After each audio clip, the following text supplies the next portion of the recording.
On va maintenant définir en fait les valeurs de tension sur l'alternateur. On a essayé de faire un rapprochement entre les valeurs électriques et hydrauliques pour les mécaniciens, de façon à comparer en fait les données hydrauliques avec électriques. On peut comparer en fait la valeur de tension avec une pression et la valeur de courant avec un débit.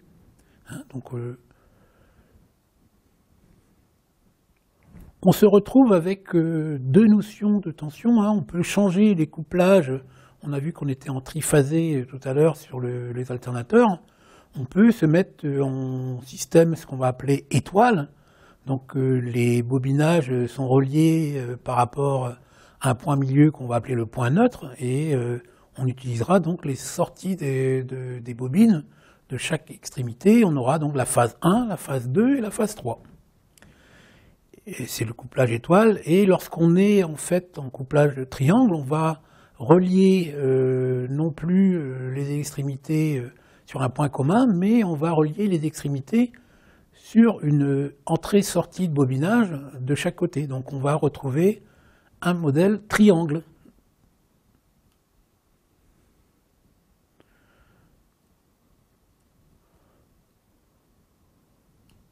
La tension va s'exprimer en deux valeurs bien différentes.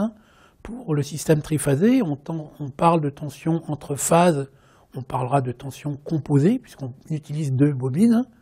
Et lorsqu'on va parler de tension entre la phase et le neutre, on parlera de tension simple. Évidemment, pour le triangle, entre phases, on parlera de tension composée, et on n'a pas de tension simple. On utilise le U pour les tensions composées et le V pour les tensions simples. On peut se retrouver avec des bobinages qui nous permet de faire de multitensions, ce qu'on appelle des bobinages 12 fils, où en fait, par phase, on va avoir deux bobines. Et donc on peut travailler soit en étoile parallèle, pour les bobinages, soit en étoile série.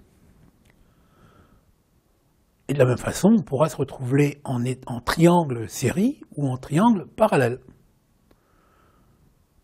Ça sera suivant la tension que l'utilisateur veut avoir sur l'alternateur.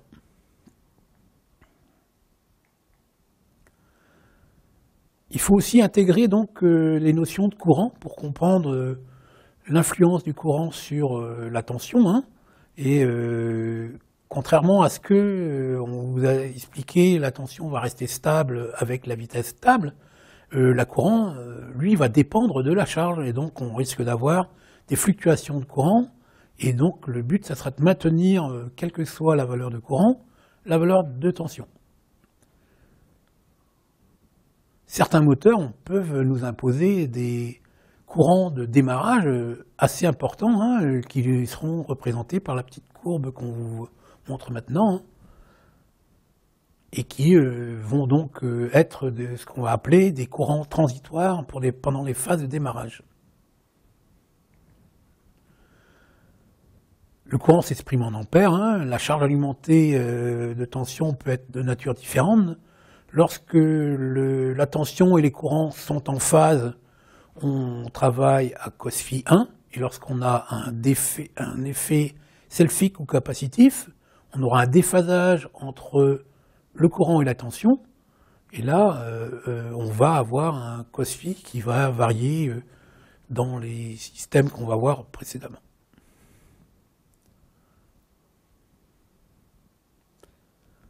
On parle alors, lorsqu'on est en courant égal à puissance égale à 1, en cos phi égale à 1, on pourra comparer le courant actif pour la charge résistive et le courant réactif pour la selfique ou capacitive seront identiques. Dans une installation électrique, le courant de la source d'alimentation pourra être décomposé en somme de courant actif et en somme de courant réactif. On retrouve les formules de base pour les charges résistives. Lorsque le courant est en phase avec la tension, on peut parler de résistance pure, et donc on est U égale RI.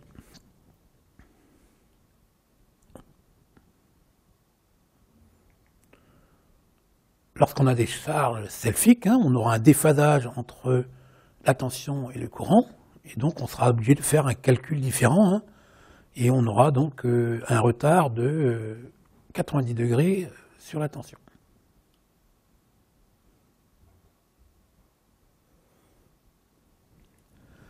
Les charges capacitives, on va retrouver un déphasage de 90 degrés, mais en avant de la tension. On peut se retrouver aussi avec des charges combinées, où on aura un mélange du résistif, du selfique et des capacitifs.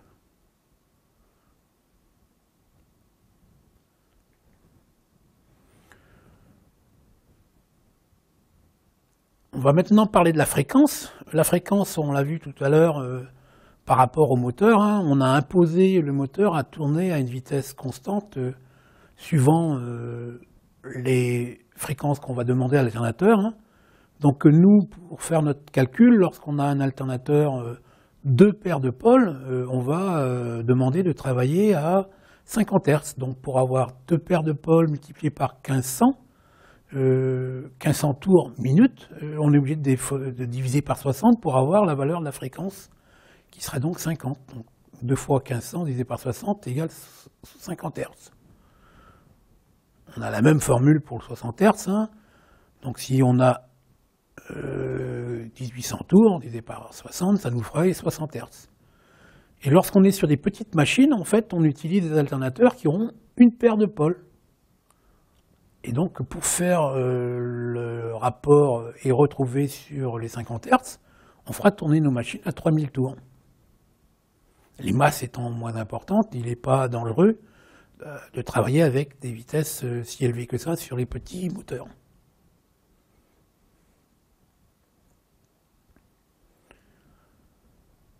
L'importance de notre fréquence va être de plus en plus importante dans le système, vu les charges et les impacts de charge qu'on a parlé. Et il va falloir que le groupe électrogène soit capable de maintenir cette fréquence, quel que soit le courant appelé par l'alternateur.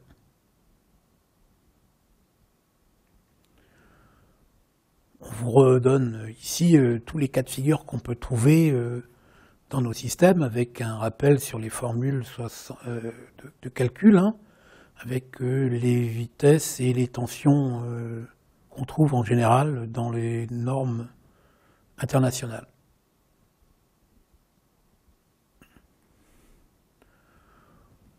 Lorsqu'on parle de fréquence, évidemment, on parle d'une période de 50 ou 60 par seconde, suivant l'alternateur et le pays dans lequel vous allez vous trouver. On parle 1 Hz égale une période par seconde, et 50 Hz égale 50 périodes par seconde.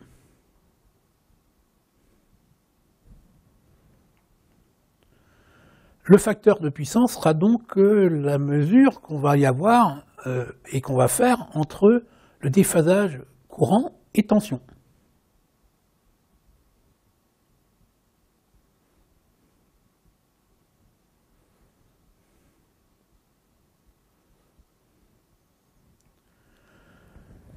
Le facteur de puissance cos phi, en puissance inductive, moteur, transformateur, le courant est en retard sur la tension. Dans ce cas de figure, la régulation est capable d'analyser, puisque le courant arrivant après la tension, on n'a pas de problème de régulation. Notre problème vient lorsque le cosinus phi passe en capacitif, la tension est le courant est en avance sur la tension, donc on ne peut pas anticiper, la régulation ne peut pas anticiper les valeurs du courant. Et on aura beaucoup de mal à faire son réglage et à maintenir une valeur nominale. Évidemment, l'influence du cos phi va jouer sur le rendement de l'alternateur aussi. Les fabricants d'alternateurs, en fait, vont tous caler leur machine par rapport à un cos phi 0,8 qui est le calcul que va faire le constructeur d'alternateur par rapport au courant nominal donné avec un cos-phi de 0,8, qui est le pire des cas qu'il peut accepter. Ce qui veut dire que notre installation doit travailler avec un cos-phi entre 0,8 et 1. Si on va au-delà de 1 de l'autre côté, on passe en capacitif, on ne peut pas réguler puisqu'on ne peut pas anticiper. Et si on descend en dessous de 0,8, on perd de la capacité sur l'alternateur et on va le compenser par du courant. On retrouve les valeurs de puissance, on va retrouver nos triangles de puissance, le modèle standard. On va parler de puissance active, de puissance réactive et de kVA, qui sont la puissance apparente.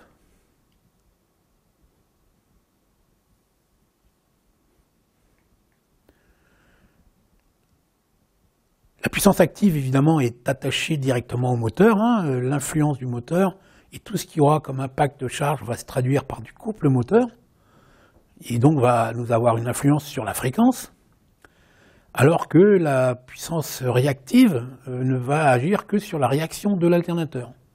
Donc il nous fera des chutes de tension, mais n'aura pas d'influence sur la fréquence.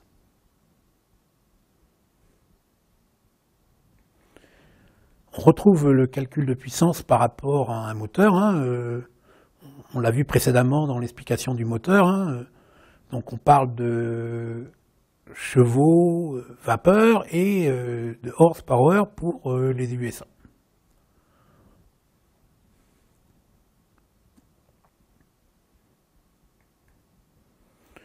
L'évolution du rendement, évidemment, les alternateurs ont été conçus pour travailler à cos-phi 0,8.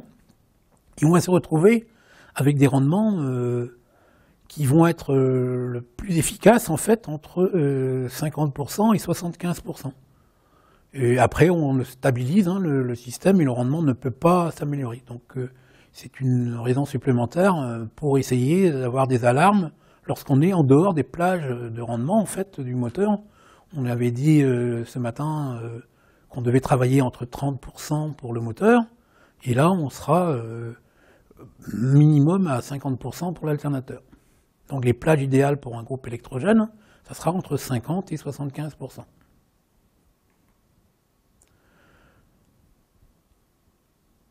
Donc le rendement, on va voir qu'on a des pertes à vide mécaniques, les pertes de bobinage évidemment, les pertes Joule des roues polaires, puisqu'on a besoin d'avoir de l'énergie pour alimenter les roues polaires aussi, les pertes de supplémentaires, les amortisseurs, les fuites magnétiques, etc. Et les pertes excitatrices. Un petit tableau ici qui vous explique en fait le résumé de toutes ces pertes dont dépend le rendement de l'alternateur. Il sera donc important, comme on a vu, le refroidissement de l'alternateur, donc il faut aussi surveiller la ventilation de l'alternateur. Donc il va falloir éviter que l'alternateur puisse recycler son air de sortie. Donc on aura une entrée à l'arrière de l'alternateur, une entrée d'air froid, et il va falloir surveiller en fait le fait que les sorties chaudes qui sont au niveau de l'accouplement sont évacuées par le ventilateur qui est installé sur le refroidissement moteur.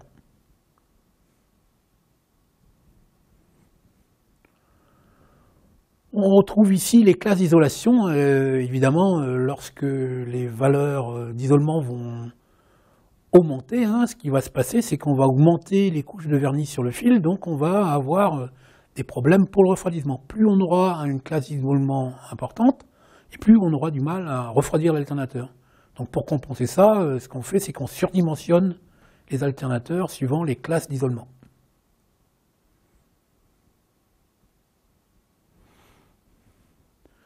Évidemment, il y a aussi un problème suivant l'altitude. On va avoir des pertes de rendement par rapport à l'altitude, parce qu'on aura moins d'air, donc plus on sera en altitude et moins on aura d'efficacité. Entre 0 et 1000 mètres, ce n'est pas important, on va se retourner en classe 1 sans influence, donc on aura, même lorsqu'on est à 40 degrés, mais dès qu'on passe au-dessus de 1000 degrés, on sera obligé de déclasser l'alternateur.